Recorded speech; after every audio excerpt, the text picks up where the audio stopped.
Saya punya selembar kertas. Bisa nggak Oma menggunakan kertas itu untuk menutupi mic yang saya bawa? Caranya gimana agar mic yang saya bawa ini bisa tertutup?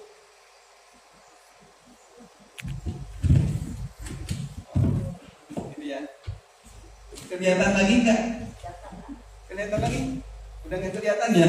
Oke. Hanya dengan selembar kertas, Om Malani bisa menutup mic ini sehingga mic ini tidak lagi terlihat. Tapi satu lagi, gimana caranya agar dengan selembar kertas Om Malani nggak bisa lihat saya?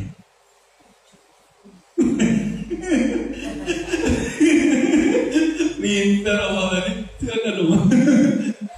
Iya, gampang ya Om Malani ya.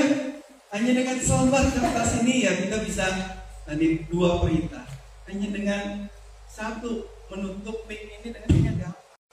Tapi memungkinkan enggak dengan selembar kertas ini membungkus saya agar saya tidak kelihatan? Gak mungkin dong. Cara yang digunakan Bulani hanya dengan udah gak akan kelihatan lagi. Seluruh dunia pun gak akan kelihatan lagi ya. Tutup mata, cukup itu ya. Saya pernah melakukan ini ke beberapa orang yang mereka lakukan apa? Nggak seperti Om Malani lakukan. Pertama KPR misalnya nggak mungkin bidang gitu ya. Nggak mungkin. Tapi betul ya Om Malani lakukan. Dengan menutup mata sendiri, semua yang ada di pandangan kita akan tidak lagi terlihat. Artinya apa kira-kira? Artinya apa?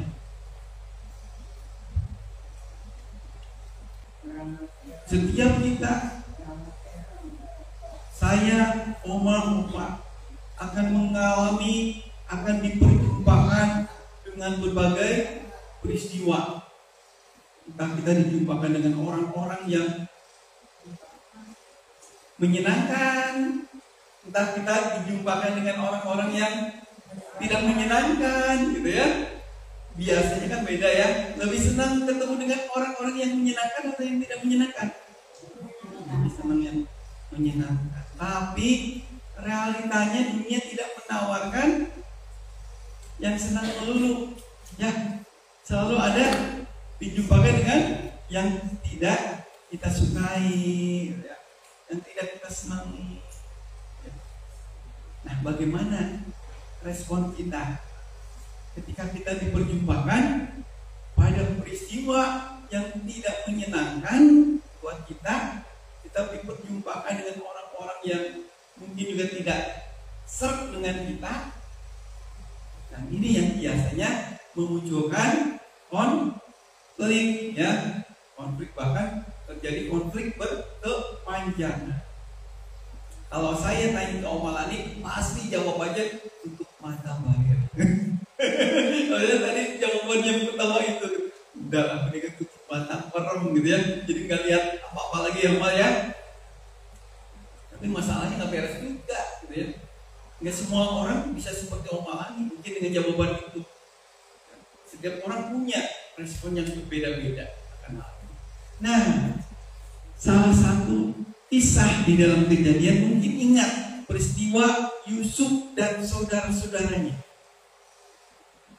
Ketika Yusuf bermimpi, tahu? Masih ingat ceritanya? Yusuf menceritakan mimpinya kepada bapaknya. Ya, kita baca ya. Pada suatu kali bermimpilah Yusuf, lalu mimpinya itu diceritakannya kepada saudara-saudaranya.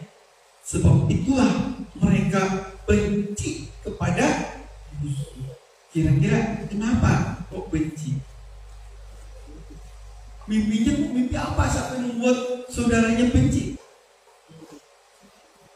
Iri. Apalagi mimpinya ini, kita sedang di ladang mengikat berkas-berkas gandum, lalu bangkitlah berkasku dan tegak berdiri. Kemudian datanglah berkas-berkas kamu sekalian mengelilingi dan sujud menyembah kepada berkasku. Lalu saudaranya berkata kepadanya, apakah engkau ingin menjadi raja atas kami? Apakah engkau ingin berkuasa atas kami? Nah, belum apa-apa sudah berprasangka. Ya.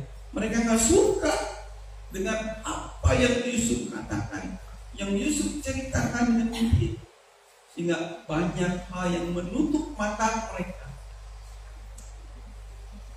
Mata mereka tertutup oleh apa?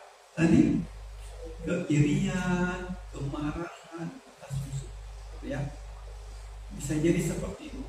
Bisa jadi penglihatan kita tertutup oleh dosa-dosa kita, oleh hawa nafsu kita, oleh ego kita, sehingga kita tidak bisa melihat celah-celah yang lain. Kita tidak bisa melihat sudut pandang yang lain. Ya, mata kita seakan-akan dunia kita hanya dunia aku aja. Udah. Aku nggak peduli dengan apa yang dilihat orang lain. Sudut pandang aku berbeda dengan sudut pandang mereka. Nah, itu sering kali kita harus hati-hati juga, Oma. Hati-hati juga, Oma. Iya, kalau kita terlalu menutup mata, bisa jadi yang aman, tenang bagi diri sendiri ya, tapi belum tentu positif. Kenapa? Bisa jadi kita hanya egois memikirkan diri, tapi kita lupa melihat sudut pandang yang lain, sudut pandang orang lain. Dan itu memang dibutuhkan empati. Sudah harus naik levelnya kita. Ya. Kalau kita masih di level bawah, kita masih egois. Udahlah, pokoknya merem aja, nggak peduli dengan orang yang ada di sekitar, nggak peduli dengan lingkungan sekitar. Yang penting aku aman, aku tenang, aku damai. Baik dia untuk diri sendiri, tapi nggak selamanya baik untuk dunia. Kita perlu membuka mata kita perlu memberi celah bagi yang lain. Kita perlu melihat sudut pandang orang lain. Ya, sama. Jangan-jangan kita seperti saudara-saudaranya Yusuf, belum apa-apa sudah menghakimi, belum apa-apa sudah mengarah pada satu prasangka.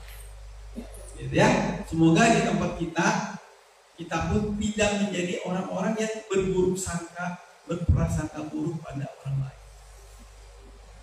Belum tentu yang kita lihat itu yang sebenarnya. Belum tentu yang kita jumpai itu sesuatu yang benar-benar. Tapi mari kita lihat dengan mata yang lebih hebat, lebih luas. Oh, dia berbuat seperti itu kayaknya pasti ada alasannya, gitu.